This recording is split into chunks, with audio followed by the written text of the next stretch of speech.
Appuntamenti in agenda per martedì 27 settembre. Prende il via il nuovo progetto ideato e diretto da Sergio Maifredi per Teatro Pubblico Ligure alle 17:30 all'Abbazia di San Nicolò del Boschetto a Genova Cornigliano, presentazione di pellegrinaggi metropolitani.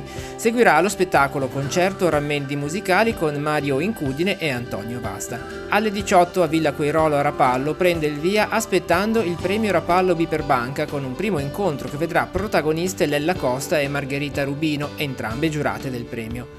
Concerto di chiusura del Sibelius Festival. Alle 18 a Palazzo Rocca a Chiavari si esibisce il quartetto Aliot con Matilde Urbani e Sofia Morano ai violini, Anna Avilia alla viola e Jacopo Gaudenzi al cello. Per il festival Le Strade del Suono, concerto Industry del bassista Giacomo Merega alle 19:30 e alle 21 alle Serre di San Nicola nel Rione delle Ortiche a Genova.